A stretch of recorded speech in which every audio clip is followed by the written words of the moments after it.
Mesdames et messieurs, vous venez de suivre l'échange entre les deux chefs d'État ici du lancement du programme des systèmes de passation des marchés. Ça se passe en direct en République du Congo, Kinshasa, la capitale, mesdames et messieurs. Clôture du forum économique sur la nouvelle économie du climat en République démocratique du Congo, ouverte à Kinshasa. Depuis le mercredi 19 juillet 2023, plusieurs discours ont été prononcés pendant la cérémonie de l'ouverture de ces assises à Kinshasa de 72 heures.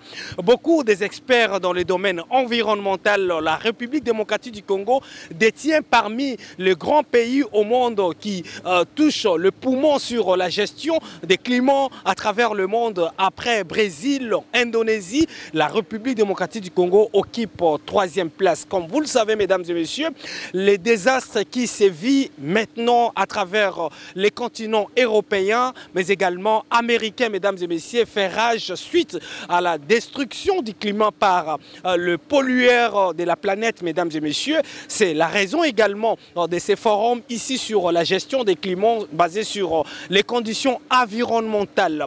Pour ces dernières journées, pour ce 21 juillet 2023, nous sommes en direct du fleuve Congo Hôtel où plusieurs personnalités vont prendre la parole à l'issue de cet événement qui a réuni à son sein plusieurs experts dans le domaine environnemental. Les investisseurs qui sont venus ici en RDC pour s'imprégner de la situation. La gestion également des affaires ou des investisseurs se passe par un bon climat à travers l'amélioration des climats des affaires en République démocratique du Congo. De ces faits, Top 243 News vous livre l'essentiel de l'événement ici en direct du fleuve Congo Hôtel pour participer avec vous ensemble et découvrir tout ce qui sera. Mesdames et messieurs, nous vous laissons d'abord suivre les déroulements de cette cérémonie de clôture ici. On va juste revenir avec les interviews à chaud pour vous faire comprendre la quintessence de ces assises de 72 heures en République démocratique du Congo dans les domaines environnemental et business. À obtenir aussi de cette compensation, est-ce qu'il y a un mécanisme? Parce que vous avez parlé d'études d'impact environnemental. 18 000 tonnes de cobalt. Et au niveau du ministère des Mines, la nouvelle économie du climat, nous sommes en train d'élaborer d'abord un plan stratégique sur les minéraux critiques, à ne pas confondre avec les minéraux stratégiques qui donnent des implications fiscales, donc on préfère les appeler minéraux critiques. Nous sommes en train d'identifier, le ministère s'appelle à identifier les entreprises qui sont éligibles au crédit carbone. Et cela se fait par deux types de projets. Les projets liés à l'évitement. Et là, nous voyons l'utilisation des énergies renouvelables. Et puis l'application des procédés extractifs dans l'extraction de nos métaux. Des procédés moins polluants, parce que vous le savez, autrefois par exemple, la métallurgie du cuivre se faisait par pyrométallurgie qui émettait beaucoup de gaz à effet de serre, mais aujourd'hui, avec l'hydrométallurgie, nous arrivons à produire moins de gaz à effet de serre. Et en ce qui concerne les projets liés à la séquestration, par rapport aux obligations dans la législation minière, c'est-à-dire le code minier et le règlement minier, nous avons ce qu'on appelle les études d'impact environnemental et social et le plan de gestion environnementale et sociale. Par le canal de ces deux instruments, nous arrivons à des projets de reboisement pour la séquestration du carbone. Donc à ce stade, je veux m'arrêter là et puis nous sommes disposés à discuter sur ces questions. Merci madame. Vous pouvez les faire dans le cadre de la rentabilisation de ces bénéfices. Ça ne sert à rien qu'ils soient payés, puisque en termes de crédit carbone, on paye l'effort. C'est-à-dire, qu'est-ce que vous avez fait comme effort pour lutter contre les changements climatiques? C'est cela on a parlé hier, le professeur Boré revenait sur ça. On a un niveau de référence. C'est-à-dire, on sait à la base qu'à tel endroit, voici le niveau de stock de carbone qu'il y a. Et c'est là où madame parlait tout à l'heure sur l'excellence que les États-Unis, on utilise maintenant le recours à la technologie pour pouvoir faire moins de pression sur la forêt. Alors, si vous avez fait cet effort-là et qu'on le constate, vous serez récompensé. Mais si vous l'avez fait et que vous deviez le faire pour faire vos activités minières, là nous avons ce que nous appelons les principes d'additionnalité. Additionnalité signifie, quoi qu'il en soit, vous devriez le faire. Donc ce n'est pas parce qu'il y a crédit carbone que vous l'avez fait. Non, vous devrez le faire. Donc ça ne sert à rien de vous récompenser puisque vous n'avez pas fourni d'efforts. C'est dans le cadre de vos activités de tous les jours. Maintenant, il y a un autre principe dont on a parlé, c'est le principe de la permanence. Si vous voulez accéder au crédit carbone, il n'est pas à dire qu'aujourd'hui vous avez planté des arbres et dès que vous avez le crédit carbone, demain vous coupez tout, vous vendez puisque vous savez que les bois aussi ça rapporte, on va vous donner de l'argent. Non. Il faut s'assurer que ce que vous aurez comme ressources pour vos crédits carbone va demeurer le plus longtemps possible. Et ça, c'est là qu'avec ERA, c'est la concession de conservation. Plutôt que d'exploiter les bois et les femmes, lui dit moi je vais conserver la forêt. Il aurait dû gagner des ressources en exploitant du bois, mais lui dit il va conserver la forêt. Il y a aussi un autre élément maintenant qui entre dans le cadre du secteur de l'agriculture. On sait que nous menons des programmes, nous avons le programme dans la province de la Chopo, de l'Uturi, Haut-Ouélé et Bas-Ouélé. Et là, nous sommes en train de stabiliser ou sédentariser les ménages pour qu'ils restent stabilisés sur les espaces et fassent moins de pression sur la forêt. Mais si et puis dans ça, je vais arriver à la question de l'aménagement du territoire. Maintenant, au niveau des communautés, au niveau local, nous élaborons ce qu'on appelle des plans simples d'aménagement ou d'utilisation des terres. C'est-à-dire c'est pour orienter les communautés par rapport à des espaces après des études où on peut faire des agricultures pendant une longue période et obtenir le même rendement. Nous faisons aussi la promotion de ce que nous appelons la culture pérenne. La culture pérenne permet à la communauté de gagner plus de revenus, mais en restant le plus longtemps possible sur un même espace sans pour autant faire pression sur la forêt. Et là, au niveau national, on l'a dit par mes prédécesseurs, on n'a pas de schéma national d'aménagement du territoire. C'est vrai, le PNUD appuie les processus, on a déjà une politique nationale d'aménagement du territoire. Et dans le cadre de l'élaboration du schéma national d'aménagement du territoire, on est en train de conduire des études spécifiques sur les capitales forestiers, mais aussi sur les capitales agricoles. C'est-à-dire que ces études vont aider justement à pouvoir donner des données réelles pour que quand le gouvernement prend l'option d'affecter des espaces par rapport à l'agriculture, par rapport à la forêt, que ça soit respecté par tout le monde. Maintenant, au niveau des communautés, on vous dit on a un plan d'utilisation des terres, vous allez rester ici, mais là il y a la forêt. Et les gens savent que dans la forêt, ils retrouvent beaucoup de ressources. À ce moment-là, il faut perdre quelque chose plutôt que d'aller chercher, par exemple, les PFN, les produits forestiers non lignés, les chenilles et les fruits pour vendre les interdits, tout ça c'est conservé pour la forêt, pour l'intérêt mondial. Là, il faut les compenser par rapport à ce qui vont manquer tout en préservant la forêt. Ça nous parle des coûts d'opportunité.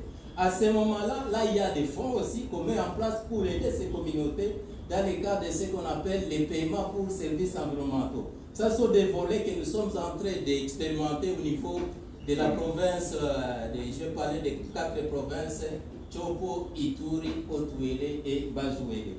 Alors, donc, maintenant, si une communauté, un exploitant, arrive et constate que non, moi en termes d'agriculture, ici on a interdit, c'est bon, mais il est malin, il se dit de l'autre côté, il ne sera pas, il va dans une autre zone, il commence maintenant à faire la même chose, il y a une pression sur la forêt, là on n'appelle pas effet de fuite, et puis dans le cadre de l'aménagement territoire, c'est risque, vous laissez, ici là où vous avez déclaré de bonnes pratiques, mais vous continuez de l'autre côté à détruire et ça pose toujours des problèmes.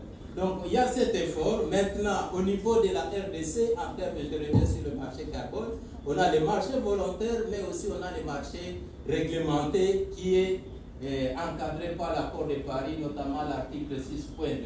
Et dans le cadre, les prix sont bas. Pourquoi? Puisque c'est plus les marchés volontaires qui a prévalu au niveau de la RDC. Et là, le PNUD appuie le gouvernement justement pour qu'on rehausse. Et ça, c'est sur demande du ministère en charge de l'environnement. Et nous saluons justement l'initiative de son Excellence l'envoyé spécial pour que la RDC, par rapport à son potentiel, je l'ai dit, 67% des forêts, 60% des forêts du bassin du Congo, il y a des ressources en termes de capital, on a parlé des milliards ici, que les pays peuvent regorger en exploitant son puits de carbone. Et on l'a dit, on a la tour d'Afrique qui est à Yangambi, qui tend à démontrer que les forêts congolaises séquestrent mieux le carbone que les forêts amazoniennes, que les forêts indonésiennes, comme on le prétendait à l'époque. Donc là, il y a un intérêt, alors le plus d'appui le gouvernement, pour qu'effectivement, ce que nous quittions, ces marchés-là, nous allions dans le cadre de l'accord de Paris, pour arriver au prix réel au niveau international, et ce prix est réglementé par le gouvernement. Et c'est ce processus qui est en place. On l'a souligné, l'infrastructure au niveau national n'est pas encore totalement établie, on n'a pas de registre. À peine on a mis en place les cadres légaux d'autorité de régulation. Il faut aussi des mesures d'application. Il faut aussi des institutions, puisque nous avons le niveau national, provincial, mais l'action c'est au niveau local. Il faut que les gens aient l'information par rapport à tous ces processus, et c'est un effort continu. Et nous saluons donc l'initiative, je me limite là, merci. Nous allons laisser maintenant aussi la Banque mondiale si elle aimerait s'exprimer sur la question. Ok, juste comparativement aux autres pays, particulièrement les pays du Nord. Je pense que Madame l'ambassadrice aussi l'a dit, on est dans le cadre d'un marché international. Et dans ce marché international, il y a des normes qui sont strictes. Si vous voulez que votre carbone puisse être compétitif, il faut vous assurer que vous répondez à ces différentes normes. Et ce matin, on a parlé, il y a le cadre réglementaire, il y a aussi des aspects techniques qu'il faut aussi nous assurer au niveau de la RDC, que nous pouvons toujours continuer à comptabiliser notre carbone et à nous assurer que nous rapportons sur toutes les transactions, sur toute la vie. Donc voici la raison qui justifie que pour le moment, nous ne sommes pas très compétitifs. Donc c'est un marché international, un marché, il y a des acheteurs, il y a des fournisseurs, il y a aussi des intermédiaires qui sont au milieu. Et souvent, lorsqu'il y a beaucoup d'intermédiaires, on perd à la longue. Donc, essayez de mettre cela un peu par la terre et essayer de comprendre. C'est comme le prix des commodités internationales, comme le cacao et autres. C'est des trucs qui sont indexés. Vous voyez que souvent les prix montent et les prix descendent. Donc, c'est selon l'offre et la demande. Et aussi les intermédiaires qui sont au milieu. Voilà. Donc, revenons un peu à la question de l'agriculture. C'est très bon qu'on ait vraiment consacré du temps pour aborder cela. Et je vais juste un peu, le professeur a déjà dit pas mal de choses, mais je vais juste un peu faire un complément par rapport à une étude récente que nous sommes en train de finaliser au niveau de la Banque mondiale, qui est le rapport sur le climat et le développement de la RDC. Donc, je pense que lorsque ce document sera disponible au mois de septembre, ça sera quand même une très bonne ressource pour tous les différents partenaires. Et dans ce rapport, nous avons essayé de faire toutes les projections en tenant compte des différents scénarios climatiques. Donc, en allant de 2030 jusqu'à 2050 et parfois en allant même jusqu'à 2100 pour voir quelle sera la situation du changement climatique au niveau de la RDC. Et de ces différentes conclusions, de ces différents scénarios et de ces différentes analyses, ce qui ressort au niveau de la RDC, un accent doit être vraiment mis sur la productivité agricole en capitalisant beaucoup surtout sur la question de l'utilisation de l'irrigation. D'abord, parce que avec le changement climatique, on n'aura toujours pas les mêmes débits d'eau. Donc, il faut quand même qu'on commence suffisamment à investir au niveau de l'irrigation. Donc, ça nous permettra d'intensifier notre production agricole. La production horticole, le pays a du potentiel. On peut exporter pas mal de choses, comme les avocats, qui peuvent être facilement exportés. Mais tant qu'on ne va pas vraiment améliorer ce secteur pour l'irrigation, ça sera un gros problème. Et l'autre aspect, c'est surtout la question de la gestion durable des terres. Je pense qu'on en a parlé. Et l'un des introducteurs ce matin a dit que le stock de carbone que nous avons au niveau des sols est 2 fois supérieur même au stock de carbone aérien. Et il faut, on sait que le stock de carbone qui est dans les sols, c'est ça qui est nécessaire pour les producteurs pour pouvoir produire. Parce que si vous plantez sur un sol qui est pauvre en carbone, vous n'aurez pas de productivité. Donc vous allez être vraiment confronté à cette réduction de la productivité. Donc l'autre aspect que dans ce rapport, c'est que nous sortons comme recommandation, c'est surtout l'aspect de l'amélioration des chaînes de valeur agricoles. Si je prends le simple cas du manioc, je rejoins récemment la RDC, mais la RDC en 2021 se situe au niveau mondial comme l'un des grands producteurs de manioc. Mais la valorisation pose problème. Donc, et il y a beaucoup de pertes post-récolte que nos producteurs souffrent dans les milieux ruraux. Donc, tant que vraiment on ne va pas aussi améliorer le maillon chaîne de valeur, la transformation de ces produits, on aura toujours des problèmes. Donc, je vais peut-être m'arrêter à ce niveau, mais je pense que la conclusion majeure vraiment de notre rapport au niveau de la Banque mondiale, c'est vraiment le potentiel de l'irrigation. Le pays a vraiment cette solution climatique, étant un pays vraiment qui regorge à plus de la moitié de la quantité d'eau qu'on trouve dans le continent africain. Donc, ça c'est quand même un potentiel qu'on doit vraiment tirer pour pouvoir vraiment booster notre agriculture, de telle sorte que si on booste l'agriculture, les gens mangent à leur faim, ils n'auront, ou bien peut-être peuvent commercialiser leurs produits, ils ne vont pas aller détruire les forêts. Parce que les gens partent détruire les forêts, pourquoi? C'est parce qu'ils veulent une solution. Par rapport à dire à quelqu'un de conserver sa forêt et de mourir de faim, moi-même je suis forestier, mais je vais lui dire de trouver la solution qu'il pense la plus idoine, qui est d'aller trouver la solution pour manger.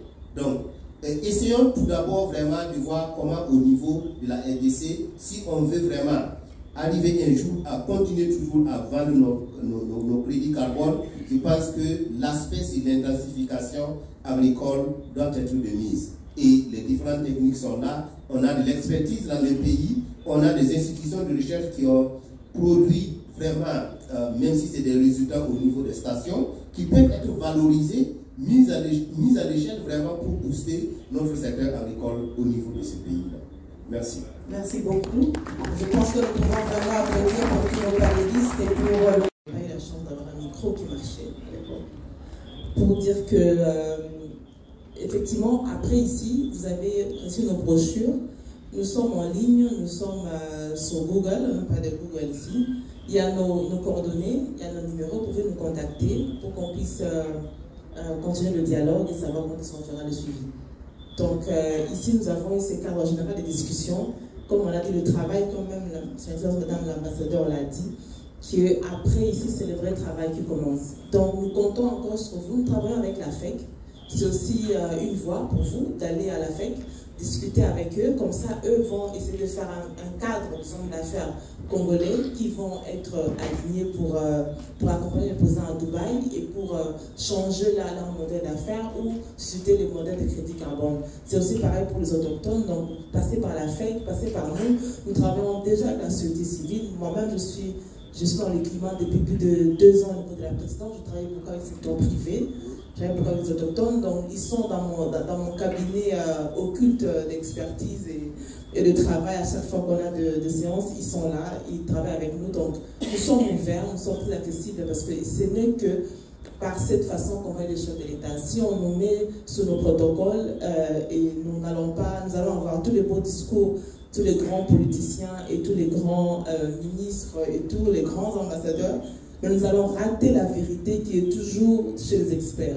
Voilà pourquoi moi je travaille souvent, même si je suis envoyé spécial avec un rang particulièrement du ministre, je préfère travailler avec les experts parce que c'est là que j'aurai plus d'informations et c'est comme ça que je vais mieux renseigner le président de la République qui voudrait vraiment que le secteur privé perde le crédit carbone et qu'il y ait l'intégrité et la transparence dans le crédit carbone. Je vous remercie beaucoup. L'adresse de Madame l'ambassadeur a vraiment prouvé que les États-Unis est prête à nous accompagner, mais à condition que nous ayons un marché de carbone intègre. Parce que jusqu'ici, je crois que nous avons, c'est vraiment avec pincement de cœur que j'aimerais quand même être franche avec vous pour vous dire que nous n'avons pas résolu le problème de transparence et de cadre légal de notre marché carbone.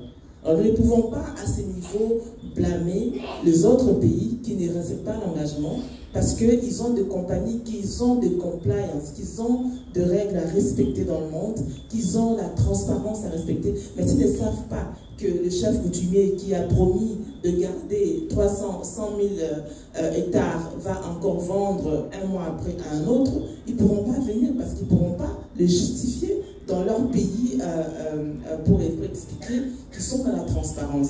Donc voilà pourquoi nous sommes vraiment reconnaissants de la Banque mondiale pour ses soutiens au niveau du cadre légal que vous avez accompagné la RDC, et nous sommes preneurs de travailler vraiment avec vous et le gouvernement, le ministère de l'Environnement et tous les ministères sectoriels qui sont impliqués, parce que la question du climat, c'est une question transversale qui touche plusieurs ministères, et ça aussi, messieurs et madame du gouvernement, nous avons vraiment besoin d'une cohérence à votre niveau, au niveau de la primature. On est content qu'on ait parmi nous l'équipe technique, on a la primature avec nous. Nous comptons sur les institutions du gouvernement, sur les patrons du gouvernement pour qu'on ait une cohérence d'approche dans le domaine du climat et qui va permettre à ce que nos partenaires comprennent dans quelle direction nous allons et comment est-ce qu'ils peuvent efficacement nous accompagner. Vraiment, merci beaucoup. Nous allons peut-être prendre une pause pour laisser partir Madame l'ambassadeur, mais nous devons rentrer pour la restitution et certaines surprises qui nous attendent ici, mais que je ne peux pas dire, mais vous devez être curieux assez pour rester et voir la surprise. Merci et à tout de suite. Merci Madame l'ambassadeur. Merci beaucoup. Nous allons regarder le photographe de venir et faire la photo de famille de ce panel, s'il vous plaît. Aujourd'hui, notre pays, à cause de manque de responsabilité environnementale dans la vie de tout un chacun.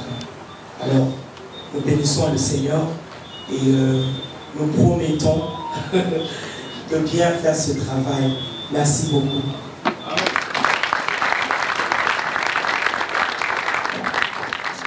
Bonsoir, bonsoir.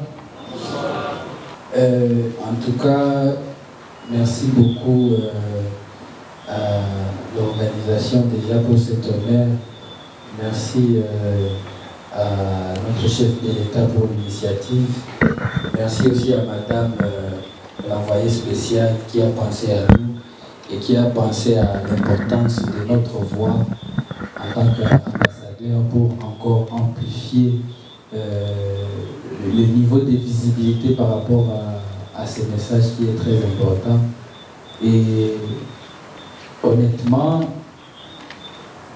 nous ne donnons pas assez de visibilité à ce sujet, et pourtant c'est un sujet qui est très important et ça nous affecte dans nos vies de chaque jour, mais on n'est pas au courant. En fait, on est complètement ignorant parce qu'il n'y a pas des initiatives comme ça, il n'y avait pas encore des initiatives comme ça. Et donc nous, en tant qu'artistes, vous pouvez vraiment compter sur nous pour continuer à donner beaucoup de visibilité à notre désavantage, ça doit être à notre avantage.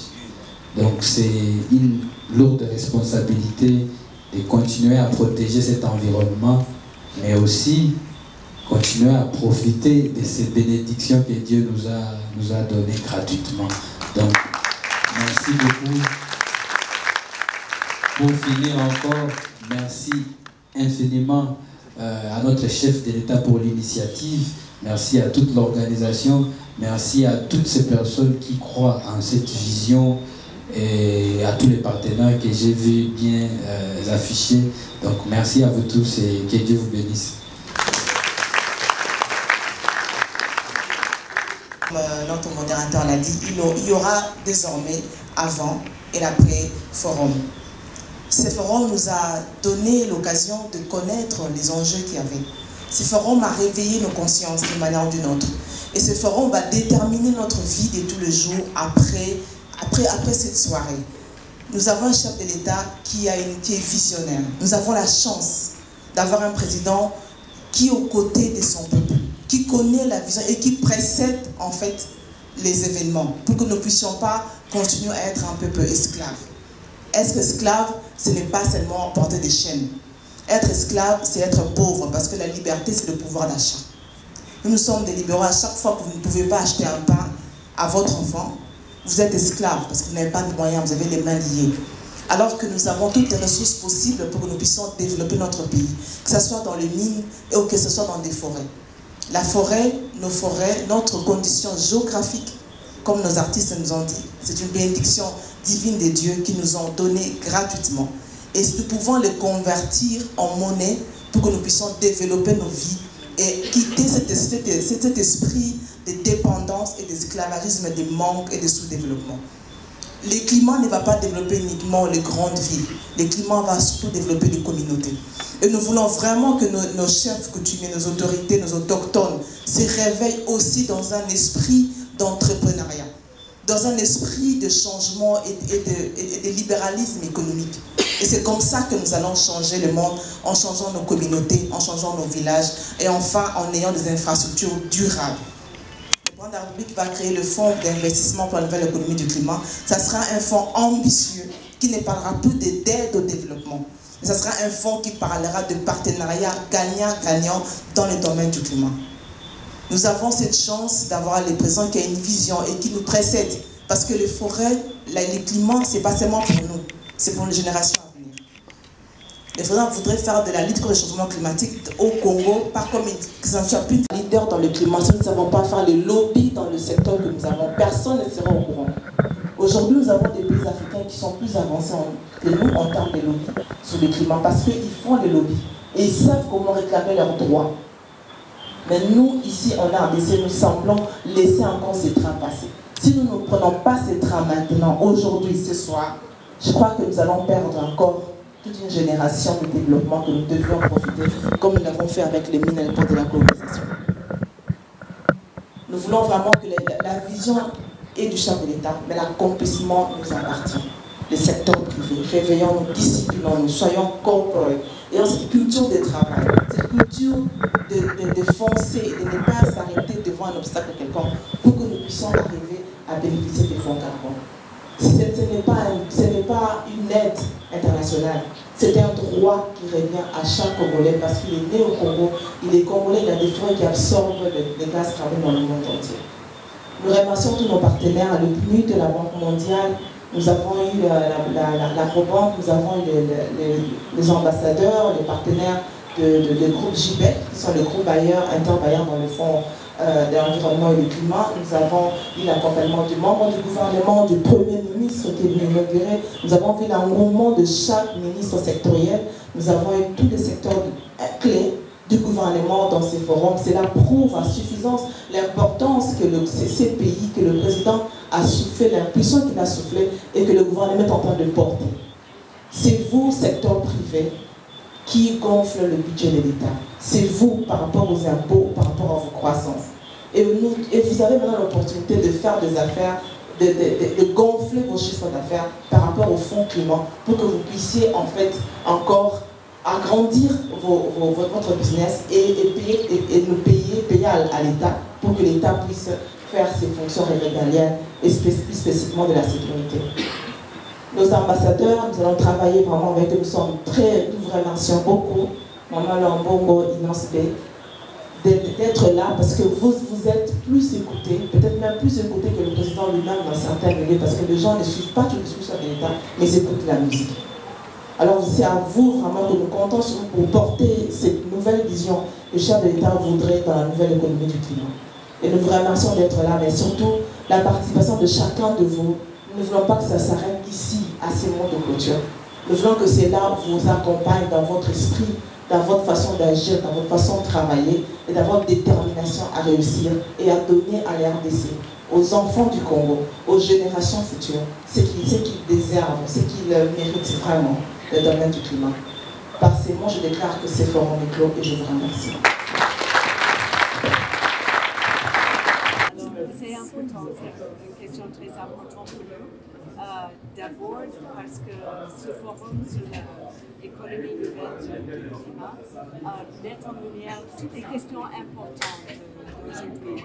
D'abord, comment sauvegarder tous les forêts du monde qui sont tellement importantes pour le climat. Comment assurer qu'il y ait un développement durable et inclusif pour les personnes qui maintenant protègent ces forêts. Comment assurer que les pays qui sont les protecteurs de l'environnement puissent vraiment bénéficier de cette importante ressource pour l'avenir et pour le monde. Donc, ce forum a réuni toutes ces questions. Alors, la participation des États-Unis dans ce forum s'inscrit dans notre assistance au gouvernement pour aider avec un marché de carbone fiable, avec les données certes, qui va assurer les investissements internationaux par rapport au marché. Donc, j'étais vraiment ravie d'être avec les autres panélistes parler sur cette question importante. Je vous assure que les États-Unis est vraiment un partenaire fiable et on va continuer d'aider la République démocratique. Construire un marché crédible n'est pas tellement difficile, mais on a vu que partout dans le monde où les pays ont essayé de faire ça, il y a eu des défis, bien sûr. Mais je pense que la République démocratique du Congo est bien placée d'apprendre de ces leçons des autres pays, aussi des autres pays africains qui ont vraiment capitalisé sur la protection de l'environnement, comme le Gabon. Donc, je pense qu'on doit être optimiste, positif par rapport à cela. Vous avez autour de vous beaucoup de partenaires, je prends le Banque mondiale, les pays européens, les États-Unis, les Nations unies, qui sont prêts à aider avec la construction d'un marché qui est fiable, qui va attirer l'intérêt des investisseurs. 3 jours riches, 3 jours intenses, des forums et des questions pertinentes, de l'intérêt général et approfondi. On se rend compte que finalement cette question devait être abordée dans ce sens depuis plusieurs années. Pendant longtemps, la question des crédits carbone n'a pas été vraiment exposée dans un forum économique avec le secteur privé au niveau de la présidence et les membres du gouvernement. En plus, avec le partenaire bailleur dans le domaine du climat. Nous sommes vraiment contents, reconnaissants de savoir que le chef de l'État a pris vraiment cette histoire à cœur et l'a levée au plus haut niveau parce qu'il a une vision de renforcer le secteur privé de notre pays dans le cadre du climat. Nous ne voulons pas, le président de la République, dans son esprit de African ownership, de remettre les intérêts de Congolais, les ressources de Congolais doivent être gérées par les Congolais eux-mêmes et que ce soit le Congolais qui soit le premier bénéficiaire de ces ressources-là. Le président de la République, dans le même sens, voudrait que dans le domaine du climat, qui est maintenant un domaine économique extraordinaire, une manne énorme dans les affaires parce que nous sommes un pays solution dans le crédit carbone, c'est-à-dire que nous méritons des compensations et nous pouvons le faire que si le secteur privé, qui est notre PME, porte vraiment cette vision et change leur modèle d'affaires, s'intègre dans le crédit carbone pour que nous puissions tous canaliser les fonds verts, les fonds du climat qui nous est dû jusqu'à cela. Nous savons que pour investir dans le domaine de mines, on demande beaucoup d'investissement au départ. Le domaine des crédits carbone ne demande aucun investissement difficile, sinon que de certifier votre business, de certifier vos forêts et d'investir un peu pour avoir plus de compensation dans le domaine. Nous avons aussi constaté qu'il y a beaucoup de travail que nous devons encore faire au niveau légal, au niveau institutionnel. Et là, avec le dialogue avec le gouvernement, nous allons coopérer pour faire un suivi nécessaire pour que les lois qui sont récemment votées soient vulgarisées et que nous ayons un canevas clair de l'ABC de certification des crédits carbone et de comment lever les fonds. Et c'est ça que c'est là où le secteur privé nous attend le plus et c'est là où le président de la République voudrait vous amener. Mais surtout à la COP28, nous ne voulons pas rentrer le même vite. Le président, en tant que président d'un pays leader dans le climat et dans la forêt, voudrait rentrer à la COP28 avec un résultat clair, concret, où le secteur privé vont signer des accords avec les multinationales vers le crédit carbone. Nous sommes aussi contents d'avoir travaillé, d'avoir ces conférences finalement qui a un aspect régional et international. Nous avons eu de grosses compagnies multinationales qui font des certifications et qui achètent des crédits carbone comme Artri, comme Acme, comme la Southbow. Nous avons eu beaucoup de compagnies qui se sont investies et nous avons aussi Bezos Funds qui est partenaire avec nous dans ces forums, dans ce dynamisme de renforcer l'avenir du chef de l'État en renforçant le secteur privé dans le pays. Vraiment, nous sommes très contents d'avoir ces partenariats américains parce que de grosses compagnies qui vont vraiment acheter du crédit carbone sont des multinationales américaines la plupart. Et ici, déjà en RDC, il y a Delta, une compagnie américaine d'Airline qui est en train d'acheter des crédits carbone au Congo dans les processus. Vraiment, nous sommes très contents d'avoir ces partenariats serrés dans notre coopération bilatérale. N'oubliez pas que la priorité diplomatique américaine au Congo, c'est le climat.